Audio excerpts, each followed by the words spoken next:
Hey, now it's Brace for Impact, and I'm your host, Mike Gilbert, and I'm going solo on that ass, but it's still the same. We're talking Impact Wrestling. I'm actually watching the end of Bound for Glory right now, so I just wanted to get a jump on everybody. Alex Shelley just retained the Impact World Heavyweight Championship by defeating Josh Alexander in the main event of Bound for Glory. Josh actually shook his hand. They got a big hug. They did the whole thing, and then he put the belt around his waist, and we're seeing a big announcement here. I'll put the mic up to the iPad speaker.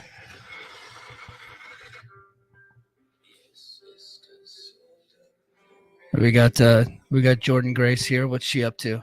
There's Macklin.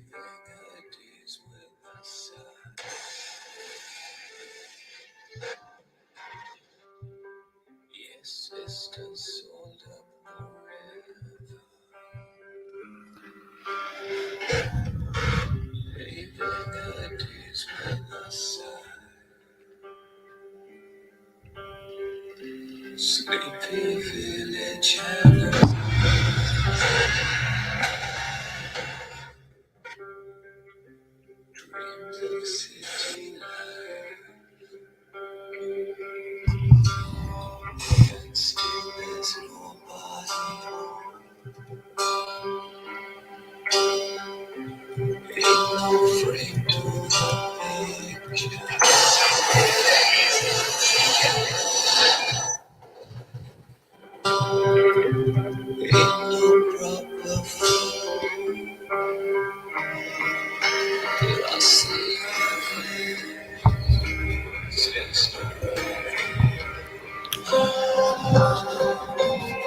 I have no idea what the hell's going on.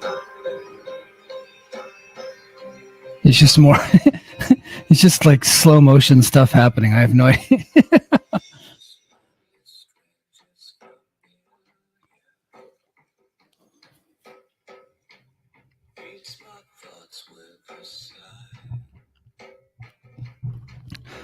Frankie Kazarian comes out of the water and he's carrying a box. Is there something in the box that we need to know about? And then there's Alex Shelley. And they're standing around. Oh, there's Sabin. He's got a steel mohawk. There's Josh Alexander. Wow, they are taking forever to get to the point here.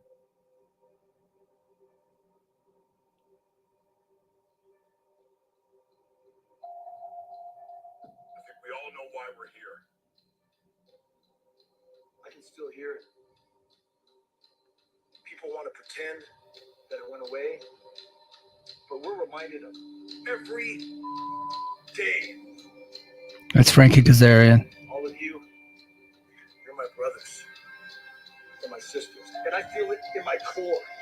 Professional wrestling is bleeding. There needs to be a change. This is that change. A change of, it's a box he dug out of the lake. We have to go back to where it all started. I look around and I know that if we had everything that we wanted, then that means we didn't want or dream big enough. They thought it had been written. They thought that the book was closed. Let's rewrite those pages. Replace them with our own words, with our own story. This is brutal. Come on, get to the point. What? We are the kings and queens of our own stories. This story, it's time for the next chapter. All I've ever wanted was to be here, a part of this, a part of something bigger than any one person. Now, I can't. I guess there's only one thing left to do. Guys, this could have been an email.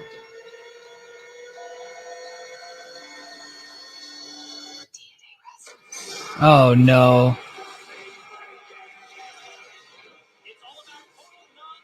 They're going back to fucking TNA. Of all the things that they could have done. Oh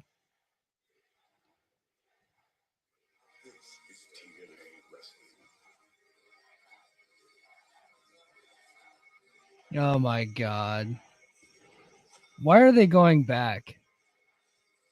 Well, it's at the Palms in Las Vegas, Saturday, January 13th. That was the announcement.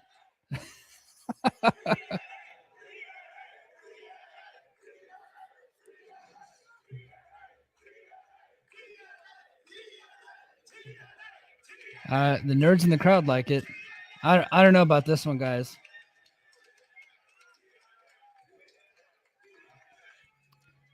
All right. So that was the big announcement. The big announcement was that Impact Wrestling is going back to TNA. Oh my God. What are they thinking? It took them so long to get away from the stink of TNA. And I really felt like they had actually accomplished that. And here they are back to TNA. I wonder if they're going to do the six-sided ring. I'm really curious about that. Oh my gosh. Oh man. So yeah, yep. It's definitely TNA wrestling is back. I have no idea what the fuck is going on. So yeah. I guess we'll just go ahead and get just I'm honestly I'm dumbfounded. It was kind of cool to watch that in real time with along with the rest of you guys. But I honestly like that was the last thing I actually thought that they would ever do would be to go back to TNA. I legitimately am dumbfounded right now. I typically have, you know, a ton of stuff to say. I typically have an opinion on everything. I typically have jokes to make, but I just cannot fathom why they're doing that. I'm gonna tell the boys in the chat, come join me, guys. Yeah. I just don't understand why why they would do that. But hey everybody, thank you for tuning in here to the Brace for Impact show. This is the Bound for Glory 2023 recap show. We had a hell of a show. I got to be honest. I think it was hands down easily the best pay-per-view of Impact so far this year. And I'm not kidding. That's not hyperbole. That's not me just kind of having some recency bias. I legitimately believe this was the best Impact show of the year. I really enjoyed the show. It was it was freaking awesome. Top to bottom, I think there was a cool down match, and we'll get in to it. Hey, 1040 or 10 4 10. Yeah, I'm in. I was watching live, so if you're just joining us, I'm gonna bring Nonzo into the stage. Nonzo, are you there, buddy? Yeah, I'm here. How you doing? I'm good, man. I'm good. So I was fully prepared to talk about Speedball and Will Ospreay, talk about Ace and Bay versus the Rascals, Jordan Grace winning the Call Your Shot Gauntlet, Mickey and Trinity, of course, the main event with Josh Alexander and Alex Shelley. But we just had a bombshell dropped on us, and I honestly I really don't have the words to explain what the hell just happened. But TNA wrestling is back. Impact is going back to the TNA well. I think this is the first time since I think TNA died in 2016. I want to say 2016, 2017 timeframe. Yes, TNA is 2016. now back. What are your thoughts on TNA wrestling being back? I don't like it. I just don't like it. I Yes. everything about TNA, everything about TNA was just negative. So, Yes. we were trying to get rid of that stench. And for the past 5 years is ironic because we were actually just talking about it, the 5-year plan. We're talking about 5-year plan, and then I guess this was the result of the 5-year plan. TNA being back, which to me doesn't make any sense at all because Yeah. everything that resonates with TNA, a lot of it was just negative. So I was expecting Anthem to use those 5 years to sort of, change all the negative perception that they had so far, and which they've done to a degree. They've done a pretty good job at that to a degree, but just reverting back to TNA just doesn't make any sense to me at all.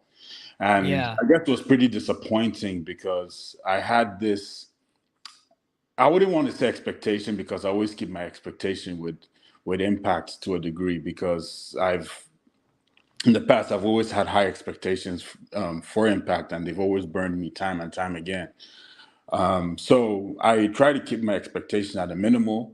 I was sort of expecting like a tease for Punk, but even though part of me was expecting something else, I was expecting like a debut or something.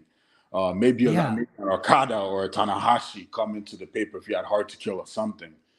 I wasn't expecting this. This to me was just pretty disappointing, man. Sorry. Yeah, you know Yeah. I really did feel like they got away from the TNA LOL. Yeah. You know, occasionally people will still call them TNA and they do it as kind of an insult Yeah. to what they currently are now.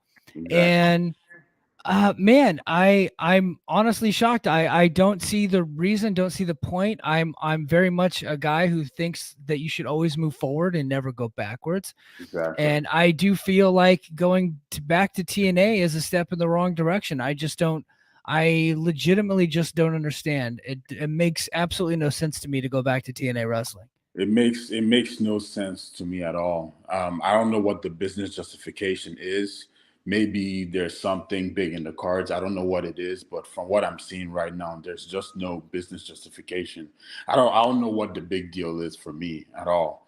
I like the Impact name. I think they should still keep going with it. Yeah. I don't know. It doesn't make any sense to me at all. It really doesn't. Yeah, it doesn't make any sense to me. 10 410 in the chat says, I guess they felt they've gained enough goodwill to change back. That makes no sense to me. It's like, No. I don't understand why. Like they have goodwill now. Keep it going and Yeah. make something new. Don't go back to something that failed. You know, I literally just don't understand it. Like, what would be the point? Or do they expect to get better business by being TNA versus Impact Wrestling? TNA was like a more famous name. Yeah. They actually did have The they one actually that, did have a big TV deal at one time. They were much yeah, more popular when they were called TNA, but yeah. part of part of the downfall was the fact that they were called TNA. If they were called Impact Wrestling from the beginning, they might have had a better shot. But the name TNA, I've always felt like was holding them back. The, In the the thing chat, we about got go ahead, Nonzo. Yeah, sorry. The thing about TNA is a much bigger name than Impact. There's been instances like the one night only show that they did back in 2020 before the start of the pandemic, where they had show and they had some good ratings for that show. And I remember when Scott came out on a podcast and I was alluding to the fact that Anthem was like, we should actually like bring back the TNA name. Scott at the time realized that Impact did not have the resources to have a second show. So to him, it just didn't make any sense. So maybe they were building up to this moment. I don't understand. I mean, I really don't understand. But just that, no, they need to move on from it, man. They just got to move on from it. It's the old saying, one step forward, two steps back. It's not a good move, man. It's just not a good move. No, it's not a good move. And we'll be talking TNA for a little while, but I do want to get your reaction on the show tonight. Remove TNA from the equation. When it was still called Impact Wrestling, I felt that Impact put on a pretty damn good show called Bound for Glory. What'd you think of it? Um, well, this was their best show of the year for me. It was Yeah, definitely better than Slammiversary. It was better than Rebellion. It was better than Hard to Kill. Um, it had some good matches. It had some really good matches. I was a bit disappointed at the end with Josh and Shelly. I expected more from that match, especially considering they had a much better match at Emergence. And I guess because I had a lot of expectation for this match, especially yeah, with the Osprey Bailey match that just happened previously that just took the show. So I expected, Shelly and Alexander to rival that match, but it was I wouldn't say it was a bad match. I wouldn't say it was a good match. It felt like an okay match. It wasn't your typical Alexander match that we've seen in the past. and it was also it wasn't your Shelley match as well. These two I expected much better from the both of them in this match, and um, I guess it didn't live to my expectation. But overall, the Yeah. pay per view was really good. Osprey Bailey, oh Jesus, man, yo, I'm with you, man. I would go down to San Jose to see Meltzer if we don't get a 5-star rating for Yeah, this I match. told so me Sorry. me and Yeah, Dave actually have we have a mutual friend that me and him are both pretty tight with. Me and Dave don't know each other, but right. we have a very close mutual friend. And I texted him, I was like, if Dave doesn't give this match at least 5 stars, I'm tell him I'm flying to San Jose. I've been to war. Okay. Yeah, It won't be nice exactly. when I come to like he needs to Dave has give it been pretty. 5. He has to give a 5-star. He's been pretty generous with some of the points with some of the star ratings he's given Impact in the past, especially last year Bound for Glory where he gave Eddie and Alexander 4.5, and I also believe he did the same thing for Sabin and Kazarian as well. So I Yeah. mean, come on, Osprey Bailey. That match beat those two matches hands down. I mean, they're out to get a 5-star match. This has to be the second 5-star match Impact gets from Meltzer at least. It was a really good Yeah. match. It was a really good Yeah. match. So I'm thinking I don't know. I'm thinking this is from I don't know where this update just came from, but Gerard just sent me an update. Gerard from bodyslam.net. I don't know where he pulled it from, but it said this is an update on Matt Cardona and Impact. Cardona had been a regular for Impact Wrestling until earlier this year when he and Impact stopped working together. We're told that Impact wanted to stop using non-contracted wrestlers so much and that Cardona wasn't interested in signing a contract, and he's doing well with that one. Naturally poses the question regarding this. We're told that Cardona's booking is a one-off and he's not signed a contract with the company. The two sides seem to be open to working together. So yeah, it looks like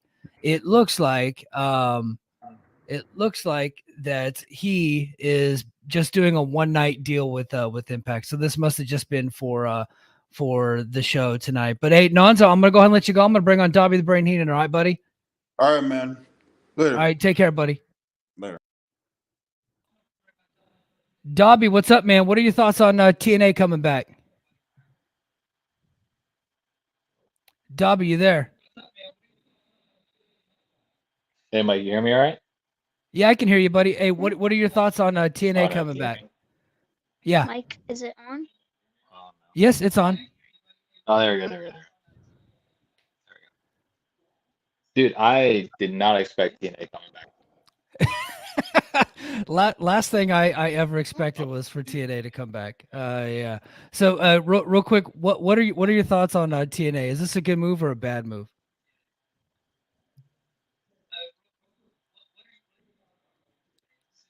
Dobby, you there?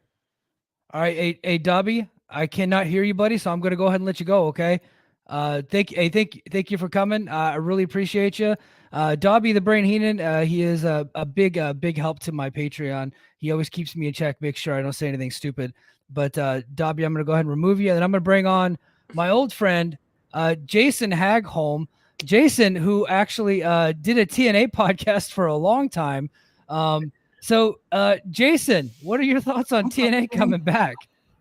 This is so stupid. Why would you come back to something that was actually terrible? So you rebranded, and it took a while to get going, but your Impact brand is actually very successful in its own little market. Sure, you're not like maybe number 2 like you once were at one point in the North American landscape, but I think a lot of people respected what Impact Wrestling has done over these past few years. The product's great. I can't say, didn't watch the show. I'm sure it was a good show. I'm sure there were some excellent matches. But why would you come back to something that most wrestling fans were like, this was awful?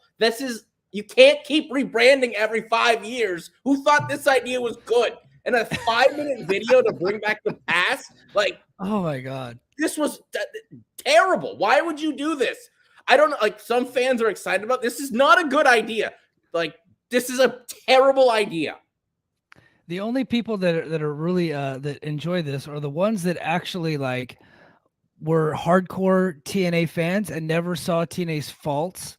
You know, they were just so caught up in supporting that company that they never really saw any of the downside of what they were doing. They don't understand that TNA has such a negative connotation when it comes to advertisers, when it comes to wrestling fans, when it comes to like this outside of the bubble thing. They only like it for their little small community. And if I was one of those people that was kind of pushing for Impact to continue to grow, and I felt like this year was probably their most successful year since Anthem bought the company. I honestly don't even think that's a question. Like, they had Slammiversary was one of their top pay-per-views in the last 5 years, and they did it without bringing in a ton of outsiders. You know what I mean? They did it with just their people. So I'm dumbfounded. I'm shocked. We had a great pay-per-view tonight, and I really do want to talk about the pay-per-view, but I saw Jason DM me on Twitter, and I really just wanted to get your thoughts on them bringing TNA back, considering you're a TNA podcasting OG. Dude, I just woke up from a nap and I saw that. I was like, what year is this? What has happened? How can we go back to something that was remembered as being so bad? Like, Vince Russo booking and inside out battle royals and X domes and stuff like that. That was not good. And Orlando Jordan. Like, we don't need memories of this. It's not good. I don't know why. Yeah. Like, Impact's, like I was saying, it's actually really good. They have built some stars up in their own self. Like, look what they've done with Josh Alexander and things like that. And I know he was a fan of the TNA product before he ever became a pro wrestler, but you don't need to go back to this. I don't understand. Yeah. Like, can you imagine if WWE like rebranded every 10 years or whatever it may be?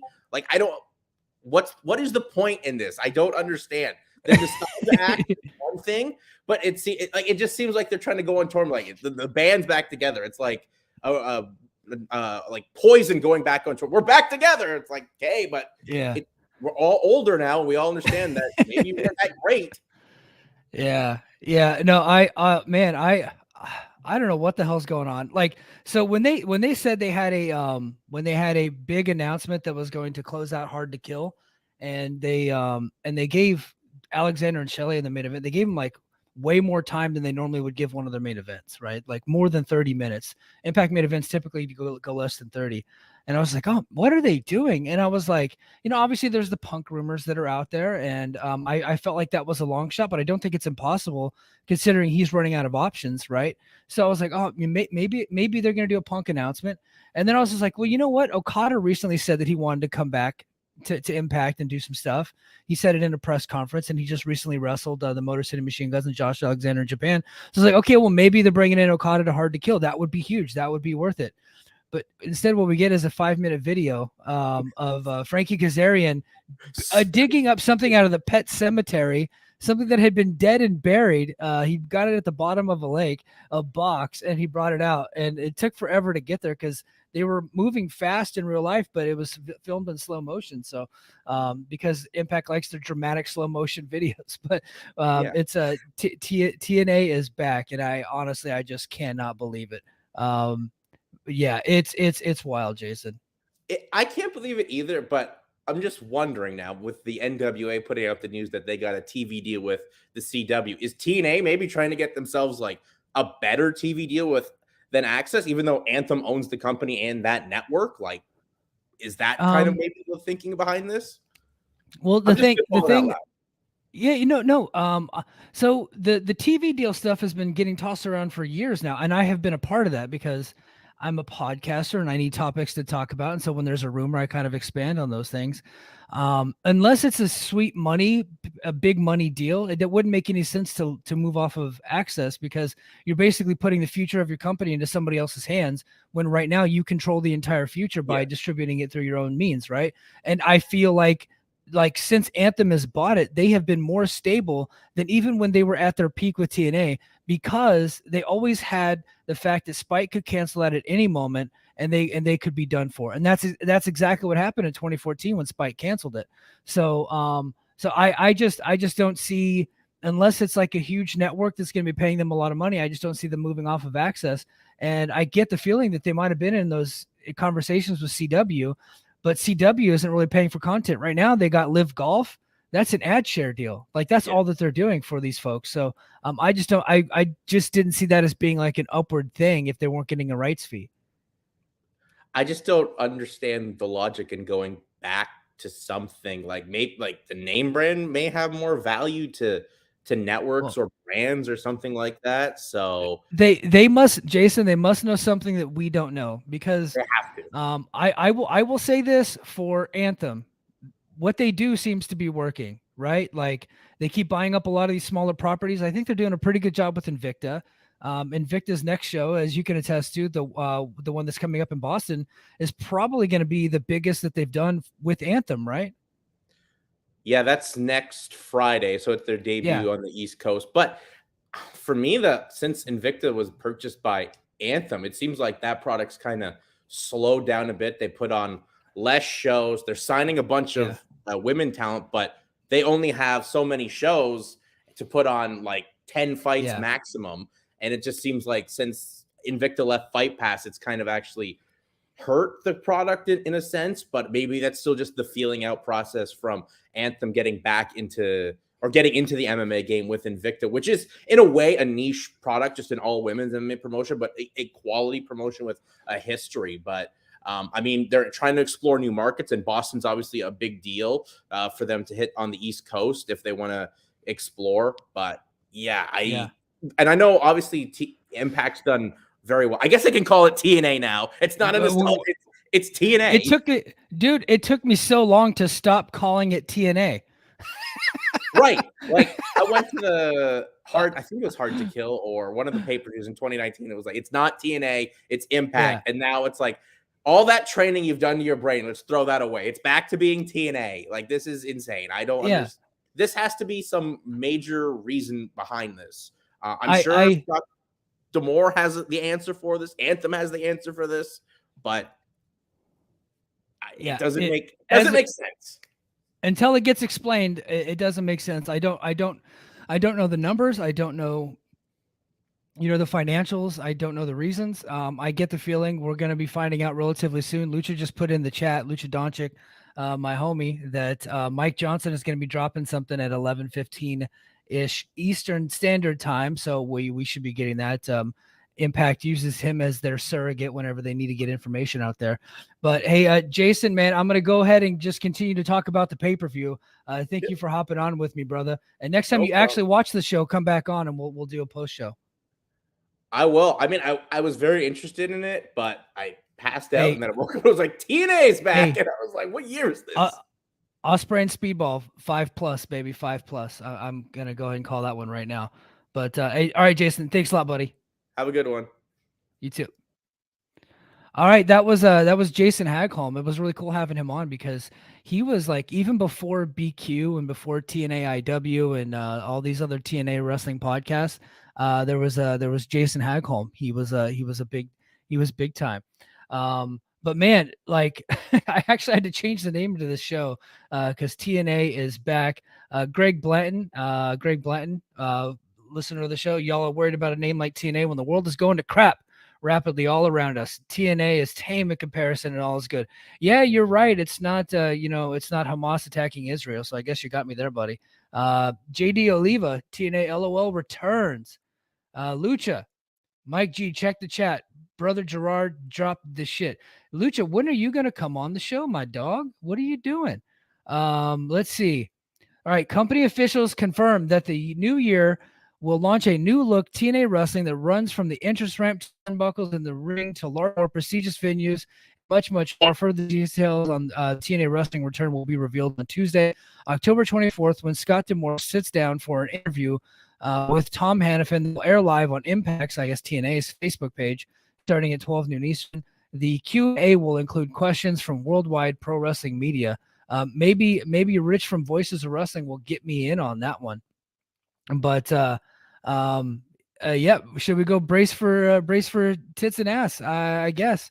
Official Lil Silva, he is a big fan of that, meaning that he will get the TNA titles back too. I guess so. There is lots to talk about, guys. I'm gonna go ahead and pop the link in the chat again if you guys want to call in. The StreamYard link is right there. You don't have to accept video. You can just hit that button and go ahead and come in and say your piece. We're talking TNA, and we are talking all things Bound for Glory. You guys got me here for a little bit longer, and then I have to go. I have to go in like 30 minutes. So So please join in on the show. So I'm going to go ahead and just break out into the show. So the night started, like, honestly, like I said, this was probably the best Impact pay-per-view of the year. I really enjoyed it. The show started off with Chris Sabin and versus Kenta for the X Division Championship, and that was next to the Josh Alexander match. That was one of the better Kenta matches I've seen in a long time. Kenta really decided to bring it here, and he didn't actually even do much. Look, Chris Sabin's a great worker. And when Kenta wants to be, he can. And I think he was also helped by the fact that this crowd was just on fire tonight. It was you folks in Chicago were on fire. So thank you. You guys really added to the enjoyment of the show. But yeah, so Chris Sabin defeated Kenta for the X Division Championship, and then we immediately went into Monsters Ball. And I really want to talk about this because unbelievably, that PCO pinned Moose in Monsters Ball. PCO, who gave his notice at the last set of tapings in Memphis that he was going to be leaving Impact at the end of October, won a big match over their number one contender on pay-per-view. And I don't know that he's resigned. I get the feeling that he's staying, right? Like, I would say that they wouldn't do anything that incompetent, but the fact that they pinned Moose and now he's going to be headlining the next pay-per-view tells me that they're okay with doing stuff that's incompetent, because Moose is still the number one contender and he's going to go headline the match despite the fact that he lost tonight. But that's kind of how Impact does. I guess that's how TNA does it. That's what TNA does. So TNA going to TNA, I guess. So, but I thought the match was really good. I like all four of these guys. I thought they did a great job. And there was kind of a funky spot where Moose powerbombed PCO into some cinder blocks that was covered in thumbtacks. And he looked like he landed right on the back of his head, and then all the thumbtacks were in his head. I think his back was supposed to take, like, I've seen power bombs before, and I think his back was supposed to take most of the impact, but he landed right on the back of his fucking head. That it sounded vicious, it looked vicious, and I'm sure that it was vicious. But yeah, PCO, with a little bit of help from Bully Ray, who came down and threw Steve Macklin off the top rope into some barbed wire. He essentially helped PCO win the match, but yeah, PCO got the victory there. So, and then next we go to the Call Your Shot Gauntlet, and I don't have a complete list. Let me see. I'm going to try to find I'm sorry. Next we go to the Impact Tag Team Championship. So this was another great match. So at this point they're 3 for 3. Now ABC, they regained the titles by defeating the Rascals. That'd be Trey Miguel and Zachary Wentz. This was, just a very, very good junior heavyweight tag team match. Just action, all action from start to finish. Great storytelling. They had a little chicanery with the spray paint, which ultimately backfired. So, that's pro wrestling 101, right? The Rascals have essentially won all of their big matches by using the spray paint, and the babyface foiled the heel finally. Zachary Wentz went to spray paint. I can't remember if it was Ace or Bay, and he was fooled. He ends up spray painting Trey Miguel instead, and then of course the match goes on a little bit longer, and ABC hits both of their finishers, and Wentz took the fold like a champion, by the way, from Ace Austin, and the ABC ends up getting the victory. And then next we go to Will Ospreay defeating Mike Bailey, and without a doubt, this is the Impact match of the year. I don't think it's even going to be close. It was just bell to bell awesome. Like, the moment that Ospreay and Speedball got in the ring together, the crowd just went apeshit, chanting, "Holy shit, this is awesome." And then the match started, and there just wasn't a down point in the match. Even whenever it seemed like they were taking a little bit of a break, the crowd was so hot for the match and so on fire for it that they just kept the energy going. And just start to finish, just an amazing match. It's well worth your time. I would say it's got to be 5 stars or better, easily. And I'm not a guy that rates matches, so I'm not going to give it a rating. But I will be personally insulted if it wasn't more than 5 stars. And in fact, I have seen some people give it less than 5 stars, and I think they're just taking off points because it was an Impact. I think, like, they downgrade the match quality because of the company that it's in. I have seen people doing that because they feel like it's not as important. and so that they're actually downgrading it. But yeah, Will Ospreay versus Speedball, just a fantastic match. If you have not seen it, please go out of your way to watch it. And then to call your shot gauntlet, Jordan Grace defeated. She ends up pinning Bully Ray in the end of the match. Bully Ray and Jordan Grace were the last two standing, and Jordan Grace hit the Grace driver and pinned Bully Ray. Which was surprising. I didn't think that Bully would pin Grace. I figured Grace was winning. I thought maybe Macklin would help her win, which would have cheapened it a little bit. But no, Bully, man, give it to him. And he actually took that Grace driver like a champ. Like she landed that damn thing perfectly. It was just perfectly executed. It looked great. But we had some surprises. We had Sonny Kiss making his Impact debut. I believe it's his debut. I don't think he's ever been in Impact before. We had Juventud Guerrero making his return. Matt Cardona made his return again. That was just a one-off. And I believe that was really the end of the surprises there. I don't remember there. Oh, Johnny Swinger came back, but he works there, so I don't really consider that a surprise. But I'll be honest, I typically am not a big fan of the Call Your Shot Gauntlet, but I actually really enjoyed this. There at this point we're 4 for 4, and there's not really much of a letdown match, and so they really did do an amazing job. I really did like it. And then next we're going to go to the Impact Knockouts Championship match. If there was kind of a downward turn, it would have been this match. Not that it was a bad match. I think they worked really hard, but I think by this point the crowd was a bit exhausted, and these two could not really get them back into the show for whatever reason. And the match wasn't bad, but it wasn't great either. It was a decent match. Trinity ends up defeating Mickey James, and she retains the title. Jordan Grace will be challenging Trinity at Hard to Kill.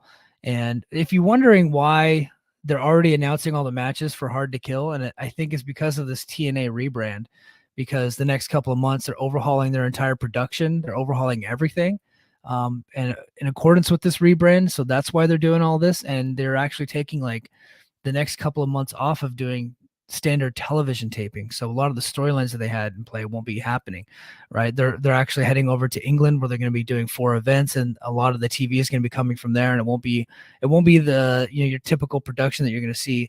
And then of course in November they're going to do some stuff with AAA, and then they're going up into Toronto the rest of November and on into December, where they're going to be taping at the television studio in Toronto before they make it back to the Pearl at the Palms in January. So it makes sense, because then right after this, Moose said that he's cashing in his Feast or Fired briefcase, and he's going to challenge for the Impact World Championship at Hard to Kill.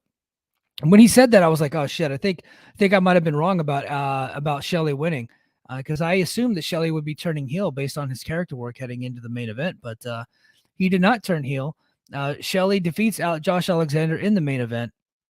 Again, this was another good main event. I just don't think that after the speedball match, and of course the Call Your Shot Gauntlet, where the crowd just stayed up and they kind of took a dip in the Trinity Mickey James match, and they really never got back up to the level that they were at. And Alex Shelley and Josh Alexander work typically a hard-hitting, more methodical style, and so the energy just wasn't there for it. But that doesn't mean it wasn't still a pretty good match, because these are two of the best in the world. But it wasn't like you're super exciting. I don't think they're going to get more than 4 stars from anybody, and that that's okay. The whole show was still awesome, and the main event was still pretty good too. But yeah, Alex Shelley in a babyface fashion defeats Josh Alexander clean, thus cementing his solidifying his title win and his title reign. And that it's going to be curious to see where they go with Alexander next. I know he's teaming up with Eric Young on some shows in the UK. So that should be pretty cool. But I like the fact that Shelley won. I think he's doing the best work of his career. I think he's a great main eventer, and he's awesome. So I'm really glad that they're going to keep him as champion. And I'm Alexander's gonna have to take a few steps back, and then of course he'll be able to make it back on the comeback trail. And I'm sure eventually he'll be winning that title once again. So, yeah, Bound for Glory was a hell of a show, and then of course they closed with that god awful vignette, that 5-minute vignette, where it just took forever to get to the fucking point. I'm like, guys, this could have been an email. So. But here I'm gonna do a share screen. I'm gonna let you guys in on some stuff here. We're just going to take a look at what's going on Twitter right now. So we got Impact Wrestling. Impact Wrestling is returning to its iconic total nonstop action name at Hard to Kill in January, which will originate for the first time ever from the Palms Casino Resort in Las Vegas, Nevada. Of course, that's going to be the Pearl at the Palms. I have been to that venue before. It is a decent sized venue. It is a nice venue. It's not huge, right? It's not super huge. Look, trending in the United States, TNA is back. Yeah, TNA is definitely back. Whether or not that's a good thing, we're going to find out. I don't know that that's a good thing or not. I'm leaning into it not being a good thing. But we will see. We will absolutely see.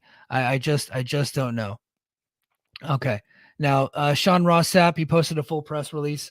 We'll go ahead and read excerpts from it. So, for immediate release, so Anthem Sports Entertainment, a global multi-platform media company, announced today that its professional wrestling company, Impact Wrestling, is returning to its iconic total nonstop action wrestling name at Hard to Kill, its first pay-per-view event of 2024, which originated for the first time ever from the Palms. Okay. Announcement was made Saturday. It'll launch 2024 with a second night of action-packed professional wrestling. The Snake Eyes Extravaganza show at the Palms on Sunday. The Snake Eyes Extravaganza show will be taped to air on the company's flagship weekly show, Impact, airing every Thursday night on Access TV. I don't know what that means. I'm going to need some clarification there. We'll still hear the TNA. So this is from Demore. We still hear TNA chants everywhere we go. Fans have longed for TNA wrestling, so that's what we're bringing back in 2024. TNA wrestling, we are back. Tickets for both Hard to Kill and the Snake Eyes Extravaganza show. So I think Snake Eyes Extravaganza show, that's just the theme of the episode that they're going to be taping. That's because they do like themed stuff from there.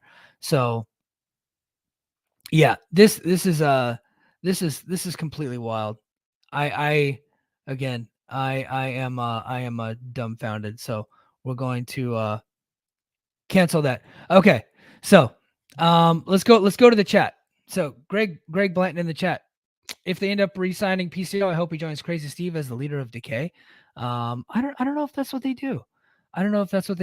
Official Little Silver says, yes, new look, and I'm glad they said major upgrades. Absolutely. And then he also says, R.I.P. that horrible theme song. I think he means we own the night. Yeah, we own the night. Absolutely. And then Lil Silver says again, yes, I'm glad Shelley won. 2, he needed that win to prove that he can beat Josh. Yeah. You know what? I think that kind of, that's exactly what they needed. They cemented that he was the champion. This is from NAP 528. PW Insider reports that the TNA decision was made 2 to 3 weeks ago. New TNA titles have been made, and there are no plans for the 6-sided ring. Thank God on the 6-sided ring. I never really cared for that. The only thing I liked about the 6-sided ring was that they had the 6 sides of steel. That was really the only thing that I actually liked about that. But yeah, I'm just okay. Hold on. I'm going to go ahead and read this one. So the big change was announced tonight during a video package. Okay. So this is from PW Insider. PW Insider is told by Impact TNA sources that the decision was made for several reasons. One, it would unite the fragmented history of the promotion, which at different times was known as TNA, then Global Force, and then finally Impact Wrestling. A secondary factor in making the decision was that a number of the company's international partners preferred the TNA names and at times were still using the name internally. We were also told that the company also quietly polled long-term fans of the promotion, so it's your fucking fault, earlier this year and learned that many of them stated they preferred the TNA name. Fans who have chanted TNA since the promotion returned to the road have also been a factor in the company thinking about making the change. And then finally flipping the switch back. There was a lot of TNA nostalgia several years ago when the promotion brought back the TNA title with Moose as the title holder, with the original plan for the company to revive TNA as a separate TV series and possibly promotion out of TNA reunion pay-per-view, but the COVID-19 pandemic stalled those plans before they were dropped. Instead of 2 different promotions and a TV series, TNA has returned to the name of the company. The plan is for Impact to close out the remainder of the year and then transition over to the TNA name in January, with the Hard to Kill pay-per-view in Las Vegas being the first official TNA show. UK tour will still utilize the Impact Wrestling name going forward. The TV series will then be known as TNA Impact Wrestling. I'm under the impression they will return to using the old logos as of January. There will be a new TNA Championship belts rolled out with the current title holders using those belts instead. The new belts have already been crafted and produced, and they aren't likely to be used until January. There are zero plans to return to the old six-sided ring, PW Insider is told. This wasn't even discussed, as just about every talent still with the company who ever worked in the six-sided ring found the traditional four-sided ring to be easier on the bodies. We're also told that the company intends to move forward with the current storylines, talent, and style, but utilize the TNA name going forward when they hit 2024. The plan is to take all moves Anthem has made to improve the company since taking it over from Dixie Carter several years back and continue onward as TNA Impact Wrestling. Well, there you have it. I think that that really explains it. I don't know if I agree, but that really explains it. Dobby the Brain, awesome pay-per-view matches were great. The TNA change for years I thought didn't make sense, but so many new fans don't get what TNA used to mean in the past. Total nonstop action is back. Dobby the Brain Heenan, he's excited. January seems like a reset. Palms, TNA, possibly new roster members. Trinity still there. Let's go. Yeah. Look, I can't argue with the fact that it seems like people are excited. And then, guys, I'm going to go ahead and welcome on Rich from the Voices of Wrestling.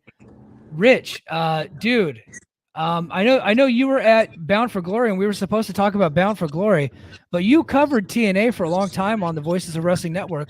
What the hell do you think about this change back to TNA? Hey, can you hear me all good? Yeah, I can hear you. All right, cool. Sorry if it's a little. I'm in my car driving back, so sorry if it doesn't sound great. But no, you're cool. Yeah, kind of expected to come on and talk about Oscar and Bailey or Alexander and Shelley, and then we get this video at the the end of the show, and we're all kind of wondering in the building, what is this? And I had a little inkling. I was like, I don't know. This kind of seems like they're bringing TNA back, maybe, like just out of the corner of my brain. I'm like, yeah, maybe, because it's like a box from this water, and then they're bringing it out. And then I'm like, nah, I don't know. Maybe it's like the lockdown's coming back, or what I mean, something like. And then, goddamn, they did it. TNA is back, and I heard you talk about it, and I'm kind of the same way. I'm gonna have to sleep on it to decide if I think it's good or bad. I don't know right now. It's very strange. I'll give it a chance. I mean, because why not? I mean, maybe we've turned around enough time that TNA is nostalgic again, but there's a lot of bad memories of TNA too. So it's like, it's not all warm fuzzies with TNA. I mean, there's a lot of bad memories too. Yeah, and the thing for me is that I legit gave up on TNA. I quit watching it altogether. I think probably right around like 2014, 2015. And then I would kind of go in and out. Like they would do something that would get my interest. I'd go in, and then that part of the show would be good, but then I thought the rest wasn't very good at all. And I was just completely over TNA by the time Jeff Jarrett took over. And then when they got away from TNA branding altogether, they called themselves Impact Wrestling, and Anthem had taken over. I started to come back. I kind of liked their vision for the company. It was kind of watching like an indie, but on television, like a higher, better produced indie. And I felt like that was a cool vibe. And like the roster was refreshing every 6 months, and they were doing a lot of like cool new stuff. And so I was like, okay, I just kind of looked at it as a different company. And I know they kept the lineage of TNA, but a lot of what Impact Wrestling isn't really what TNA used to be. So I really like the fact that they had completely separated themselves from that previous company. And now I have to explain to my wife why my podcast is going to be called Brace for Tits and Ass. So that's going to be weird.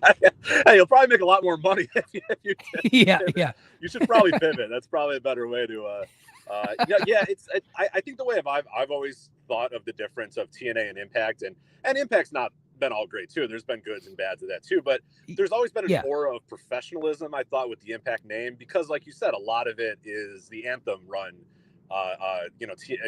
Impact, and that all kind of, whether it was good or bad at times, and it ebbed and flowed for sure, but it had an aura of, it didn't feel as chaotic as TNA felt for a lot of the periods of TNA. It didn't feel like as kind of low rent as TNA sometimes felt, even though, there was some good stuff in TNA. There's some stuff that I loved. But there was always this kind of just chaotic and at times unprofessionalism to TNA that when Anthem came in, and, obviously the Impact name, predated Anthem a little bit, but, ever since the Anthem ownership, it has felt like a company that, no matter what you think about it, does feel like a solidly well-run, third company in America, pretty solidly third company in America. So I don't know that they're giving all that up by, getting rid of the Impact name and going back to TNA, but I think it does sort of bring back some of those feelings that we had with TNA. So I'm very undecided on this. I think in one breath, it's probably going to help them, re-embrace their history a little bit more, but how much of that history do you really want to re-embrace, I guess, is the question. And for some people, it might be, oh yeah, we love it.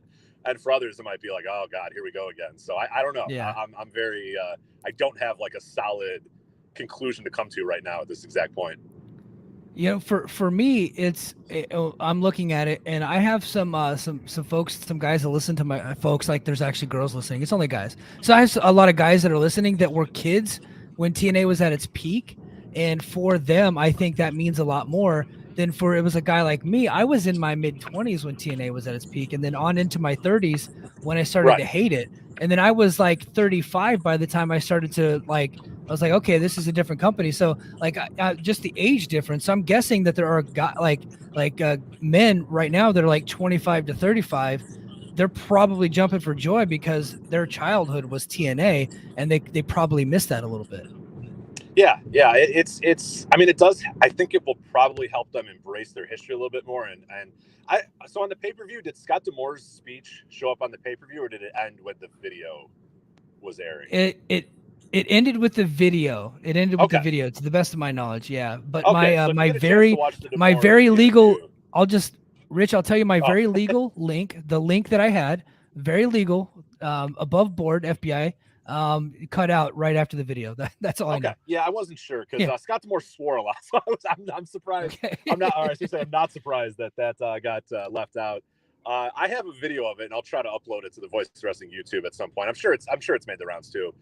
If you want to look for it. But, Scott D'Amore talked about, hey, this is the company that, Jerry Jarrett and Jeff Jarrett and Dixie Carter and Kurt Angle and Sting and this is the company that those people built and these people built. And that's why we're bringing this back or whatever. So it feels like very much a tug at that nostalgia, like you said, like the people that were, growing up with TNA or people that have the warm, fuzzy feelings about, 2005 TNA or whatever, or, so I guess that's worth a try. I mean, I don't know, some of the other stuff that I've been seeing, and I'm still kind of coming home from the venue and just trying to piece things together.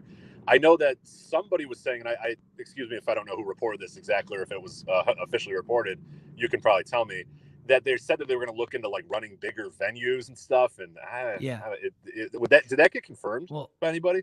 I don't know that it's been confirmed. I think Mike Johnson is the one that reported that.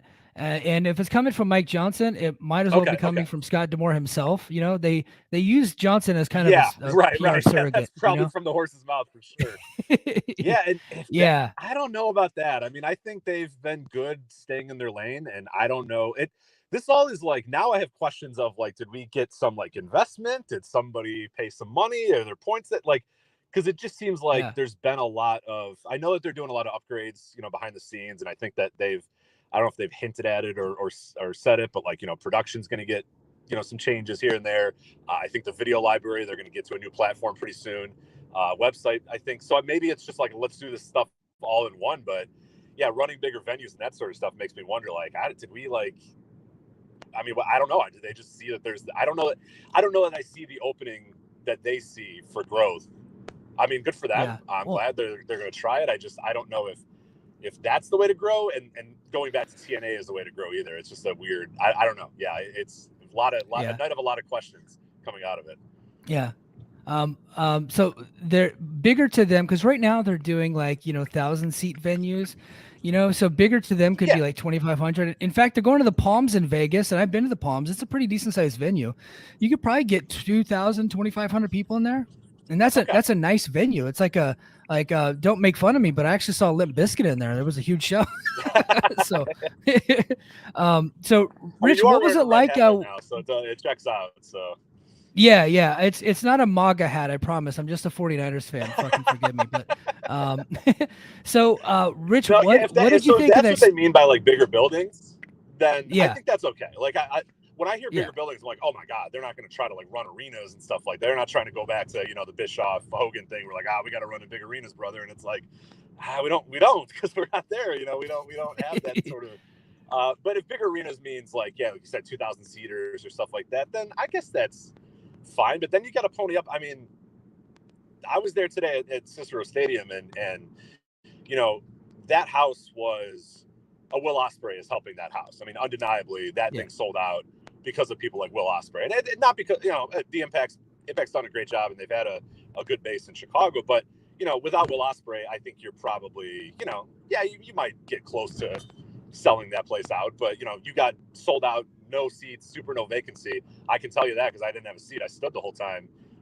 You get that because of guys like Ospreay, and you get that because of guys like Bailey and so there's going to be an extra investment, I think, in getting talent if you're going to try to say, hey, we're going to try to sell an additional 1,000 seats to every single show, because I don't know if the core Impact roster is going to be able to do that. So I don't know what it's definitely, it's cool. I mean, from the standpoint of people like you and I that do this sort of stuff, it's exciting. I mean, because I'm like, all right, let's shake it up a little bit. Let's figure out what sink or swim. It'll be newsworthy, but I don't know. It's ambitious for sure.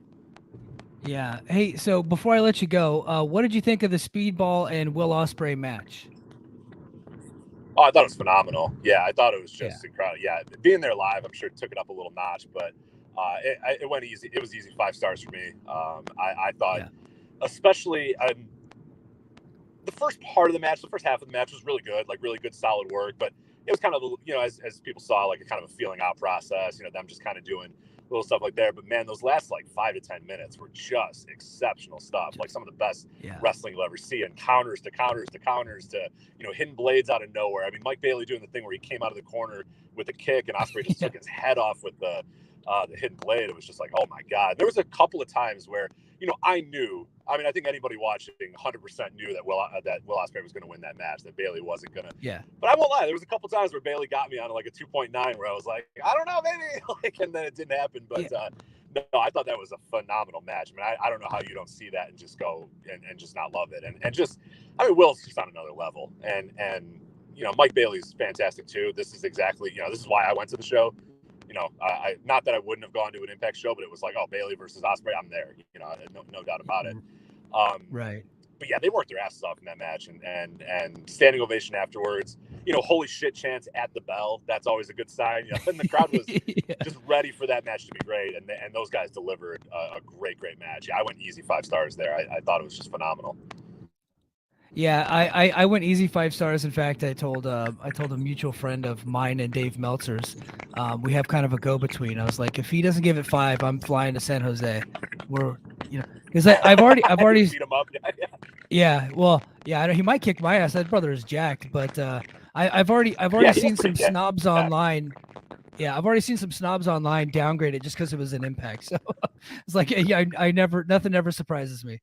But hey, Rich, it looks like I lost you, buddy. So I'm gonna go ahead and let you go. Thank you for calling in, and Rich and Joe, they will be back on the Voices of Wrestling Network this Thursday night. Check them out, and then go to patreon.com/Voices of Wrestling and check out the Voices of Wrestling YouTube. They have all kinds of cool stuff going on there, and of course, me and JD are live there every Thursday night on the Voices of Wrestling YouTube. So definitely check that out. Thank you, Rich. Thank you for calling in. He was live at the show. He gave Will Ospreay and Speedball Mike Bailey 5 stars, and I think the rest of us did too. So, hey guys, I think that's going to do it for me. I really do appreciate everybody that was able to call in. I am sorry that I didn't get to do a deep dive analyzation of Bound for Glory, but it was the pay-per-view of the year. But I think the moral of the story is that TNA is back, and it's back for good. That's what it looks like. So, I get the feeling this is going to be a hot topic for a long time. So don't worry, we're going to have more on this as it keeps breaking. Me personally, I have to go. So thank you guys, everybody. Make sure to join our Patreon or go to patreon.com/the Mike and JD show. Make sure you're a subscriber to this channel, and please give a big thumbs up to this video. I really do appreciate it. I thank you, everybody. Greg Blanton, Official Little Silver, Iowa Productions. Of course, Lucha Doncic, who said he was going to join me tonight on the podcast, but he ghosted me, that motherfucker. I love him anyway. But thank you for everybody for listening and for watching it. And until next time, mahalo.